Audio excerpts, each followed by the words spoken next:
நீங்கள் பார்த்து கொண்டிருப்பது உங்கள் ஜாஷ்வா டிவி. சகல ஜனங்களுக்கும் நற்செய்தி.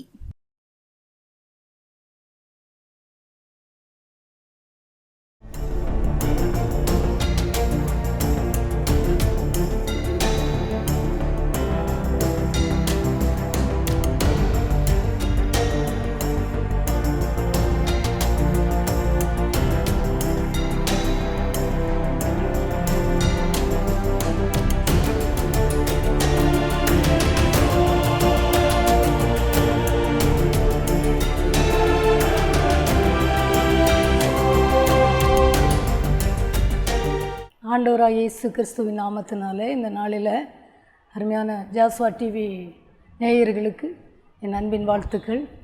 கர்த்தருடைய வார்த்தை கொடுக்கும்படியாய் கர்த்தர் எனக்கு வாய்ப்பு கொடுத்ததற்காக நான் தேவாதி தேவனுக்கு நான் நன்றி செலுத்துகிறேன். நம் ஆண்டவர் நல்லவர். இந்த நாளிலே கர்த்தர் நம்மோடு கூட பேசுவாராக.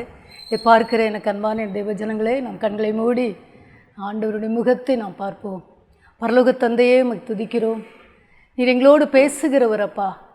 நீர் மாத்திரமே எங்களோடு பேசுகிறவர். மோசையோடு பேசினீர், எல்லா தாசர்களோடும் பேசினீர். இப்போவும் எங்களோடு நீங்கள் பேசுகிறீங்கப்பா. நீர் எங்களோடு பேசும் நாங்கள் கேட்கிறோம். இயேசுவின் நாமத்தில் பிதாவே, ஆமென். இந்த நாளில் கர்த்தர் நம்மோடு கூட பேசும்படியாய் தானியேல் 9ஆம் அதிகாரம் 23ஆம் வசனத்தில் தலைப்பு பார்த்தீங்கன்னா, ஆண்டவர் சொல்கிறாரு, நீ மிகவும் பிரியமானவன் என்று தானியேலை பார்த்து வேதம் சொல்கிறது. தூதன் சொல்கிறார், நீ மிகவும் பிரியமானவன். ஆண்டவர் இன்னைக்கு பார்க்கிற பேசுகிற நம்மை பார்த்து ஆண்டவர் சொல்கிறாரு, நீ கூட இந்த உலகத்தில் வாழ்கிற நம்முடைய வாழ்க்கையில் நீ மிகவும் பிரியமானவராய் கர்த்தருக்காக வாழ வேண்டும் என்று கர்த்தர் எதிர்பார்க்கிறார். ஒருவேளை தானியேல்கிட்ட அநேக குணாதிசயங்கள் இருந்தது. முழங்கால் படிட்டு ஜெபித்தவர், பல காரியங்களை தேவனுக்காக வைராக்கியமாய் நின்றவர். இந்த நாளிலே ஒரு சிறு காரியங்களை நாம் பார்த்து அவர் எப்படி கர்த்தருக்கு பிரியமாய் வாழ்ந்தார், நாமும் கூட அப்படி பிரியமாய் வாழ வேண்டும் என்று கர்த்தர் எதிர்பார்க்கிறார். நீ பாருங்கள், நீ மிகவும் பிரியமானவன். முதலாவது அவருடைய வாழ்க்கையில் தானியேல் 1ஆம் அதிகாரத்தில் எனக்கு அன்பான நீங்கள் வாலிபர்கள் பார்த்து கொண்டிருக்கலாம், பெற்றோர்கள் பார்க்கலாம், சிறுவர்கள் கூட ஆசையோடு பார்த்து கொண்டிருக்கலாம். ஆண்டவர் இந்த நாளிலே நம்மை பார்த்து சொல்கிறார். தானியேல் 1ஆம் அதிகாரம் 8ஆம் வசனத்தில், தானியேல் ராஜாவின் போஜனத்தினாலும் அவர் பானம் பண்ணும் திராட்சரசத்தினாலும் தன்னை தீட்டுப்படுத்தலாகாதென்று தன் இருதயத்தில் தீர்மானம் பண்ணிக்கொண்டு தன்னை தீட்டுப்படுத்தாதபடி பிரதானிகளின் தலைவனிடத்தில் வேண்டிக் கொண்டான். இந்த தானியேலை குறித்து வேதம் சொல்கிறது, ஒரு மாசுல்லாதவன் என்று 1ஆம் அதிகாரம் 3ஆம் வசனத்தில் எழுதியிருக்கிறது. கர்த்தருடைய வார்த்தை அப்படி எழுதியிருக்கு, மாசுல்லாதவன். இதில் எழுதியிருக்கிறது, தீர்மானம் பண்ணுறான். பாவமே அதை சாப்பிடக்கூடாது, எதை சாப்பிடக்கூடாதோ, எதை பார்க்கக்கூடாதோ, எதை கர்த்தர் விரும்பலையோ அதை அவர் விரும்பலை. அப்படிப்பட்ட தானியேல் பார்த்தீங்கன்னா, அப்படிப்பட்ட தானியேல் என்று அதில் வேதத்தில் எழுதியிருக்கிறது. இங்கே தானியேல் 9ஆம் அதிகாரத்தில் நாம் வரும்போது இந்த தானியேல் எப்படி ஜெபிக்கிறார் பாருங்கள். நீங்கள் வேதத்தை வைத்திருப்பீர்களானால் இப்பொழுது நீங்கள் எடுத்துக்கொள்ளுங்கள்.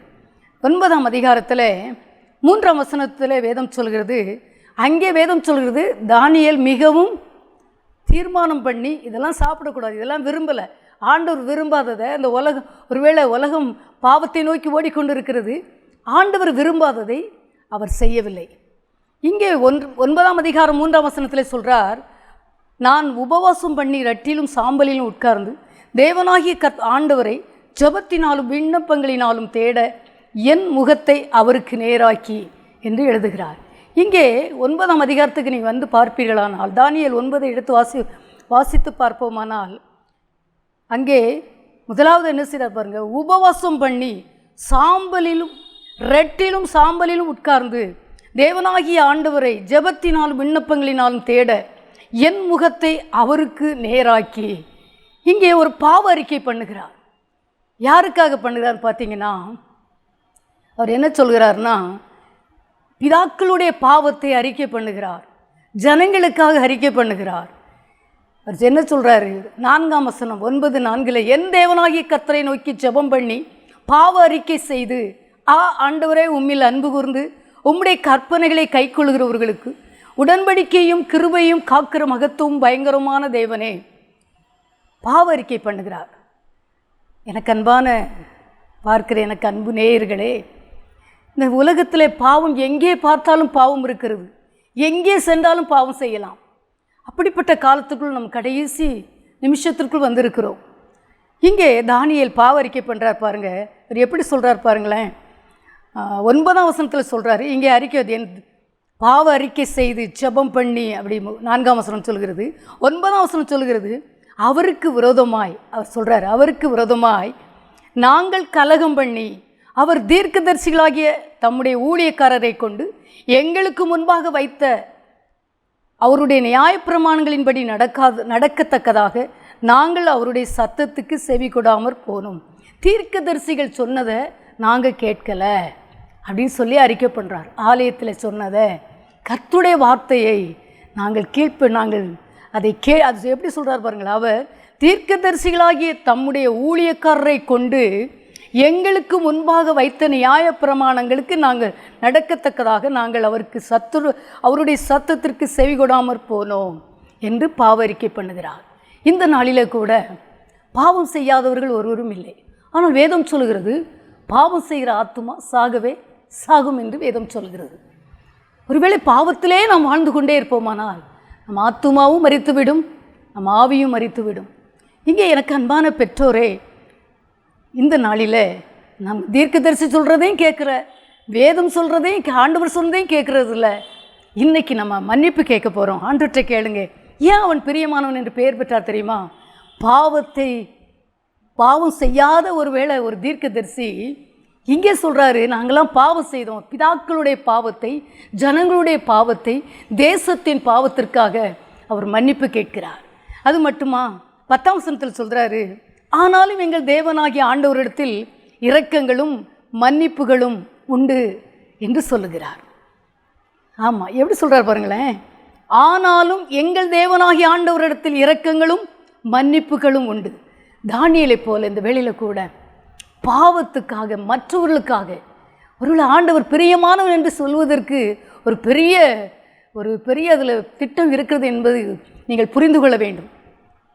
மற்றவருடைய பாவத்தை தன்னுடைய பாவமாக எடுத்து அறிக்கை பண்ணுகிறார். ஆனாலும் எங்கள் தேவனாகிய ஆண்டவரிடத்தில் இரக்கங்களும் மன்னிப்புகளும் உண்டு. பரிந்து பேசுகிறார். எனக்கு அன்பான என் அன்பு செல்வங்களே, பெற்றோரே, இன்றைக்கு நம்ம ஆண்டவர்கிட்ட நம்ம அநேக வேளையில் நினைக்கிறோம், ஆண்டவர் நம்மளை பிரியமானவன் என்று பேர் கூட மாட்டாரா? சில தீர்க்கதரிசிகள், ஊழியர்கள், ஒருவேளை தேவ பிள்ளைகள், நல்ல வல்லமையை பயன்படுத்தப்படுகிறவர்கள் பிரசங்கம் பண்ணும்போது, அவர்கள் ஜெபிக்கும் போது நம்ம நினைப்போம், நம்ம பெயரை சொல்லி கூப்பிட மாட்டார்களா அப்படின்னு நம்ம நினைக்கிறோம். நல்லது. ஆனால் ஆண்டவர் சொல்கிறாரு, இதில் நீ மிகவும் பிரியமானவன். எப்போ தெரியுமா? நாம் பாவத்துக்காக, மற்றவர்களுக்காக நாமும் பாவம் செய்யக்கூடாது, மற்றவர்களுக்காகவும் நாம் பரிந்து செபிக்க வேண்டும் என்று கர்த்தர் இந்த நாளிலே நமக்கு அறைகூவல் விடுகிறார். 1 யோவான் 3ஆம் அதிகாரத்தில் வேதம் சொல்கிறது, பார்த்திங்கன்னா கர்த்தருடைய வார்த்தை சொல்கிறது, 6ஆம் வசனம், அவரில் நிலைத்திருக்கிற எவனும் பாவம் செய்கிறதில்லை, பாவம் செய்கிற எவனும் அவரை காணவும் இல்லை, அவரை அறியவும் இல்லை என்று 1 யோவான் 3ஆம் அதிகாரத்தில் 6ஆம் வசனம் அப்படி எழுதியிருக்குது. அவரில் நிலைத்திருக்கிற எவனும் பாவம் செய்கிறதில்லை. கர்த்தரோடு நிலைத்து இருக்கிறவன் பாவம் செய்ய மாட்டானா? பாவம் செய்கிற எவனும் அவரை காணவும் இல்லை, அவரை அறியவும் இல்லை. நாம் எந்த லிஸ்ட்டில் இருக்கிறோம்? இன்றைக்கி ஆண்டவற்றை கேட்போமா? வேதம் சொல்கிறது, பாவம் செய்கிறவன் பிசாசினால் உண்டாகியிருக்கிறான். ஏனெனில் பிசாசானவன் ஆதி முதல் பாவம் செய்கிறான். ஒருவேளை இந்த நாளில் என்ன பாவத்துக்கு நம்ம அடிக்டாக இருந்தோமோ, நம்முடைய தேசத்துக்காக, நமக்காக, நம்முடைய குடும்பங்களுக்காக, வருகிற தேசத்தின் ஜனங்களுக்காக, திருச்சபையின் மக்களுக்காக நாம் மன்னிப்பு கேட்க வேண்டும் என்று கர்த்தர் எதிர்பார்க்கிறார். இதைத்தான் தானியேல் செய்கிறார். அப்படி செய்தது மட்டுமா? அப்படி எப்படி ஜெபிக்கிறார் பாருங்களேன். தானியேல் 9ஆம் அதிகாரம் 19ஆம் வசனத்தில், ஆண்டவரே கேளும், ஆண்டவரே மன்னியும், ஆண்டவரே கவனியும், என் தேவனே உம்முடைய நிமித்தமாக அதை தாமதியாமல் செய்யும், உம்முடைய நகரத்துக்கும் உம்முடைய ஜனத்துக்கும் உம்முடைய நாமம் தரிக்கப்பட்டிருக்கிறதே என்றேன். கிறிஸ்தவ ஜனங்களுக்காக ஜெபிக்கிறார். இதில் ஆண்டவரே கேளும், ஆண்டவரே மன்னியும், ஆண்டவரே கவனியும் அப்படி சொல்லி கதறார். இப்படி ஜெபித்து கொண்டு வரும்போது எனக்கு அன்பான பெற்றோரே, நம் ஆண்டவர் எண்ணாகமம் 16ஆம் அதிகாரம் 20ஆம் வசனம் அப்படி சொல்லுகிறது, நம்ம மன்னிப்பு கேட்கும்போது மோசே மன்னிப்பு கேட்ட உடனே ஆண்டவர் சொல்கிறாரு, உன் வார்த்தையின்படியே மன்னித்தேன்னு சொல்கிறாரு. நம்ம பரிந்து ஜெபிக்கும்போது, மன்னிப்பு கேட்டு ஜெபிக்கும்போது, நாம் ஆண்டவராகிய தேவன், ஆண்டவராகிய இயேசப்பா நம்முடைய எல்லாருடைய பாவத்தையும் மன்னிக்கிறார். அவருடைய எல்லா பாவங்களையும் மன்னிக்கிறது மாத்திரமல்ல, உங்களுக்கும் எனக்கும் ஒரு பெரிய கிருபை தருகிறார். என்ன தெரியுமா? ஒரு ஜெப வீரன், ஒரு பரிந்து ஜெபிக்கிறவன் என்று உங்களுக்கும் எனக்கும், உங்களுக்கு இதை பார்த்து கொண்டிருக்க தேவ ஜனமே ஒரு சர்டிஃபிகேட் கொடுக்கிறார். ஏன் பிள்ளை மற்றவங்களுக்காக ஜெபிக்கிறான், அந்த ஜெபத்தை ரொம்ப விரும்புகிறார். யோபு ஜெபித்தார் அல்லவா? கர்த்தராகிய தேவன் இந்த நாளில் இப்படி நாம் ஜெபிக்க வேண்டும். மன்னியும். நம்ம நிறைய அநேக வேளையில் ஊழியர்கள்லாம் பனிஷ்மெண்ட் கொடுக்குறோம், இவங்க அப்படி செய்யலை அதனால இவங்களுக்கு இந்த தண்டனை வந்தது. ஆனால் இந்த அப்படி இவர் ஜெபிக்கலை. எல்லாரும் குறைவுள்ளவர்கள் தான், உடனே தண்டனை. அவங்க அதை செய்யலை, அதனால் அவங்களுக்கு அந்த தீர்ப்பு வந்திருக்கு. இல்லை, எல்லாரும் பாவம் செய்து தேவ மகிமை அற்றவர்களானோம் என்று வேதம் சொல்கிறது. இன்றைக்கு ஆண்டவரே என்னுடைய பாவத்தை மன்னியும், எங்கள் ஜனத்தின் பாவத்தை மன்னியும், என் திருச்சபையின் மன்னத்தின் பாவத்தை மன்னியும், எங்களுடைய கிராமத்தின் பாவத்தை, ஜனங்களின் பாவத்தை மன்னியும் என்று நாம் கேட்கப் போகிறோம். அது மட்டுமல்ல, ரெண்டாவது பார்த்தீங்கன்னா, இந்த தானியேல்கிட்ட இருந்த ஒரு பெரிய குணாதிசயத்தை பாருங்களேன். என்ன கிருபை ஆண்டவர் கொடுத்துருந்தார்னா, இங்கே ஆண்டுடைய வார்த்தை சொல்கிறது, பெல்சாத்தார் அவர் ஒரு கனவு காண்கிறாரு. அது தடுமாற வைத்து விட்டது. யாருக்குமே அதுக்கு பதில் சொல்ல முடியவில்லை, விளக்கம் சொல்ல முடியவில்லை. இங்கே என்ன நடக்குன்னு பார்த்தீங்கன்னா, 5ஆம் அதிகாரத்தில் 11ஆம் வசனத்தில், அந்த 10ஆம் வசனத்தில் ராஜாத்தி வர்றா ராஜாவை பார்க்கும்படியாய். 11ஆம் வசனத்தில், உம்முடைய ராஜ்யத்தில் ஒரு புருஷன் இருக்கிறான். பாருங்க, புருஷன் இருக்கிறான், அவனுக்குள் பரிசுத்த தேவனுடைய ஆவி இருக்கிறது. உம்முடைய பிதாவின் நாட்களில் வெளிச்சமும் விவேகமும் தேவர்களின் ஞானத்துக்கு ஒத்த ஞானமும் அவனிடத்தில் காணப்பட்டது. ஆகையால் எனக்கு அன்பான பெற்றோரே, இந்த தானியேல் பாவம் செய்யலை, பாவம் செய்தவர்களுக்காக ஜெபிக்கிறார். பரிசுத்தமாய் வாழ்ந்த தானியேல், இங்கே இவனுக்குள்ளாய் பரிசுத்த ஆவியானவர் இருக்கிறார். இந்த ராஜாத்திக்கு அறிவிக்கப்பட்டிருக்கிறது, பேசியிருக்காங்க, அப்படி எழுதியிருக்கு. பார்த்தீங்கன்னா அந்த 10ஆம் வசனத்தில் அந்த அம்மா சொல்கிறாங்க, ராஜாத்தி சொல்கிறா, ராஜாவை பார்க்க வருகிறாள். வரும்போது சொல்கிறா, அப்பொழுது ராஜாத்தி, ராஜாவே நீர் என்றும் வாழ்க, உமது நினைவுகள் உம்மை கலங்க பண்ணவும் உமது முகம் வேறுபடவும் வேண்டியதில்லை. ஏன்னா உங்கள் ராஜ்யத்துக்குள்ளே, உங்கள் அரண்மனைக்குள்ளே ஒரு தம்பி இருக்கிறான். என்ன சொல்கிறா பாருங்களேன், அவருக்குள் பரிசுத்த தேவனுடைய ஆவி இருக்கிறது, பரிசுத்த ஆவியானவர் இருக்கிறார் என்பதை அந்த அருமையான ராணி தாயார் சொல்கிறாங்க. நம்மை குறித்து ஆண்டவர் இன்னைக்கு சொல்கிறாரு, நீங்களும் நானும் பரிசுத்த ஆவியானவரை பெற்றுக்கொள்ள வேண்டும் என்று கர்த்தர் விரும்புகிறார். அநேகர் இந்த நாட்களில் அதை குறித்து கவலைப்படுவதே இல்லை. ஆவியானவரை நீங்கள் பெற்றுக்கொள்ள வேண்டும், பெற்றுக்கொண்டவர்கள் அதிலே வளர வேண்டும், ஆவியானவர்களால் நடத்தப்பட வேண்டும், ஆவியானவர்களுக்கு நிரம்பி இருக்க வேண்டும், அந்நிய பாஷை வரங்களோடு பெற்றுக்கொள்ள வேண்டும். ஆண்டவர் இந்த நாள் உங்களை பார்த்து சொல்லுகிறார், ஒருவேளை உங்களுக்கு மேற்கொள்ள முடியாத பிரச்சனைகளை, மேற்கொள்ள முடியாத பாவங்களை பரிசுத்த ஆவியான உங்களுக்குள்ளாய் பலமாய் ஊற்றப்படும் போது அதையெல்லாம் சீ என்று உதறி தள்ளி ஓட முடியும். அதைத்தான் இந்த தானியேலுக்கு கர்த்தர் கொடுத்திருந்தார். 14ஆம் வசனம் சொல்லுகிறது, 5ஆம் அதிகாரம் 14ஆம் வசனம் சொல்லுகிறது. இங்கே ராஜா சொல்கிறாரு, நீங்கள் எடுத்து வாசித்து பாருங்கள், ரொம்ப இனிமையாக இருக்கும். உனக்குள்ளே தேவர்களின் ஆவி உண்டென்றும் வெளிச்சமும் புத்தியும் விசேஷித்த ஞானமும் உன்னிடத்தில் காணப்பட்டதென்றும் உன்னை குறித்து கேள்விப்பட்டேன். இந்த எழுத்தினுடைய ஆண்டவர் சொல்கிறார், ராஜா சொல்கிறாரு, உனக்குள்ளே அப்படிப்பட்ட ஒரு விசேஷ ஆவி இருக்கிறது என்பதை நான் அறிந்து கொண்டேன் என்று சொல்லுகிறார். அதை அந்த அர்த்தத்தையும் தானியேல் சொல்லுகிறார். நமக்கு எல்லாருக்கும் தெரியும், எனக்கு அன்பான தேவ பெற்றோரே, ரகசியத்தை கர்த்தர் உங்களுக்கு கற்றுக்கொள்ள கொடுக்க வேண்டும் என்று விரும்புகிறார். அநேக ரகசியங்களை, மறைபொருளை வெளிப்படுத்துவதற்கு பரிசுத்த ஆவியானவர் தேவை, பரிசுத்த ஆவியானவருடைய வழிநடத்துதல் தேவை. ரோமர் 8ஆம் அதிகாரத்தில் பவுல் அப்படி எழுதுகிறார், எவர்கள் ஆவியினால் நடத்தப்படுகிறார்களோ அவர்களே ஆவியானவரால் நடத்தப்படுறவங்க மட்டும்தான் தேவ புத்திரர் என்னப்படுவார்கள் என்று வேதம் சொல்கிறது. மாம்சத்தின் சிந்தை, மாம்சத்தின் வார்த்தைகள் எல்லாம் மரணத்தை குறிக்கிறது. எனக்கு அன்பான என் செல்வங்களே, இந்த வேதத்தை நீங்கள் இந்த டிவியை பார்த்து கொண்டிருக்கிற எனக்கு அன்பான தேவ பிள்ளைகளே, முதலாவது பாவத்திலிருந்து வெற்றி வரும்போது பரிசுத்த ஆவியானவர் பெற்றுக்கொள்ள வேண்டும். பரிசுத்த ஆவியானவர் நம்மை அழகாய் கைடு பண்ணுவார்.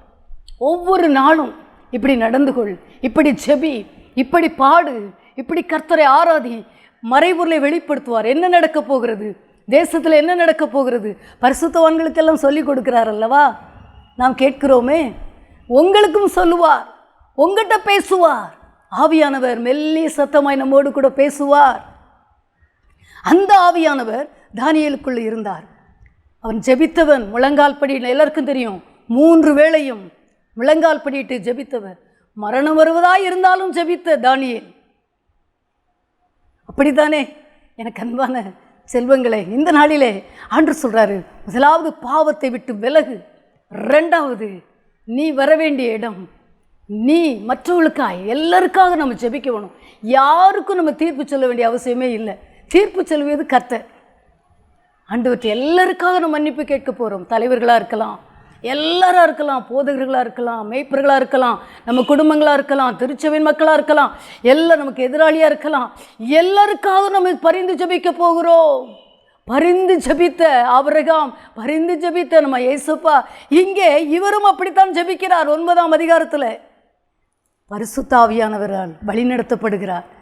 அந்த எழுத்தை ராஜாவுக்கு எழுத்து, அந்த சுவரில் எழுதப்பட்ட எழுத்தை, மறைபொருளை வெளிப்படுத்தினதும் தானியேல் தான். ஆமாம், மட்டிட்டு முடிவு உண்டாக்குவார் என்று அதை சொல்லுகிறார். இப்படி தான் பாருங்க, ஆண்டவர் அப்படிப்பட்ட மறைபொருளை 5ஆம் அதிகாரத்தில் அப்படி எழுதியிருக்கிறது.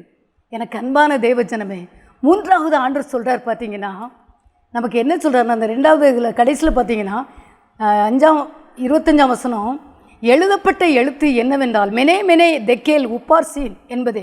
இந்த வசனத்தின் அர்த்தமாவது, மெனே என்பதற்கு தேவன் உன் ராஜ்யத்தை மட்டிட்டு அதற்கு முடிவுண்டாக்கினார் என்றும், தெக்கேல் என்பதற்கு நீ தராசிலே நிற்கப்பட்டு குறைய காணப்பட்டாய் என்றும், மட்டிட்டு முடிவுண்டாக்குவார் என்பதை ஒரு ராஜாட்ட போய் மறைபொருளை வெளிப்படுத்துகிற பரிசுத்த ஆவியானவர் தானியேலுக்குள் இருந்தார். உங்களுக்கு கூட ஆவியானவர், நீங்கள் ஆவியானவற்றை கேளுங்க. ஆண்டவரை என்னை ஆவியானவரால் நிரப்புங்கன்னு கேளுங்க. இன்றைக்கு அதுக்கு கொஞ்சம் உபவாசம் போடுங்க. ரட்சிப்பு இலவசமாய் வரும். அபிஷேகம் கொஞ்சம் கஷ்டப்பட்டால் தான் வரும். விலக்கரையும் செலுத்த வேண்டும், பரிசுத்தத்துக்கு ஒப்பு கொடுக்க வேண்டும், முழுவதுமாய் தேவ சமூகத்தில் அர்ப்பணிக்க வேண்டும். முன்ன பார்த்தீங்கன்னா, நீங்கள் இந்த நாளில் ஆவியானவரை பெற்றுக்கொள்ளுங்கள். எப்படி கிடைப்பார்? கட்டாயம் தருவார். எல்லார் மேலேயும் ஆவியானவர் ஊற்றப்படுகிறவர்.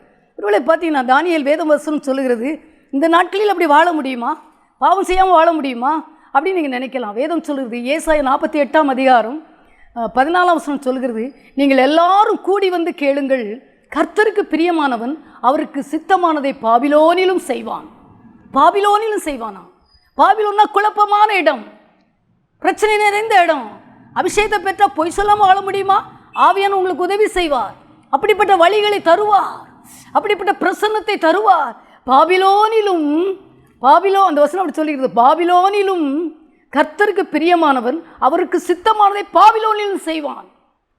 அப்படிப்பட்ட காரியத்தை, எத்தனை குழப்பம் வரட்டும், ஆவியான உங்களை எடுத்து நிறுத்த, உங்களை வழிநடத்த, உங்களை செபிக்க வைக்க, அந்நிய பாஷையில் நிரம்பி கிருபை வரங்களை பெற்றுக்கொள்ள உதவி செய்வாராக.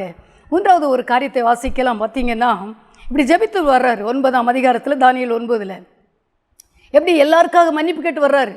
அப்படி ஜெபிக்கும்போது தான், இப்படி நான் சொல்லி 20ஆம் வசனம், ஜெபம் பண்ணி என் பாவத்தையும் என் ஜனமாகிய இஸ்ரவேலின் பாவத்தையும் அறிக்கையிட்டு என் தேவனுடைய பரிசுத்த பர்வதத்துக்காக என் விண்ணப்பத்தை என் தேவனாகிய கர்த்தருக்கு முன்பாக செலுத்தி கொண்டிருந்தேன். அப்படி சொல்கிறார். நான் எல்லாருக்காக ஜெபித்து கொண்டு இருக்கிறேன், என் ஜனத்திற்காக.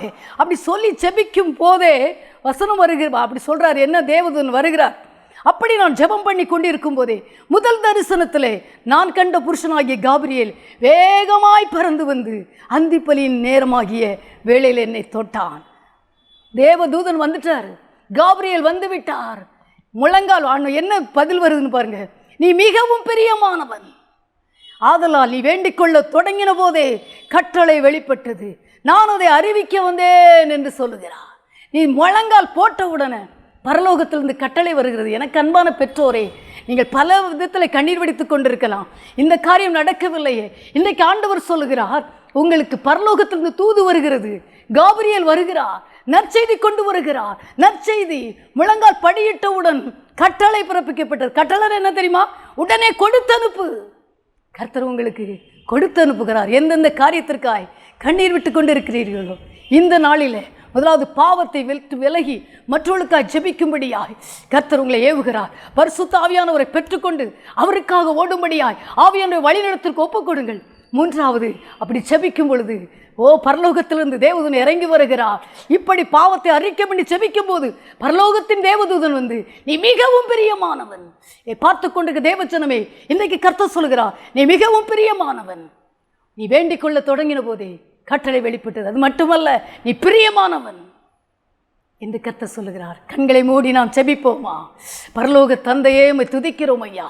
எல்லா கமஸ்வீக்கரோ இவர்களுக்கு எல்லா காரியங்களிலும் எங்கெங்கெல்லாம் தடை இருந்துச்சோ ஐயா, எல்லா தடைகளும் விலகி போவதாக இயேசுவின் நாமத்தினாலே.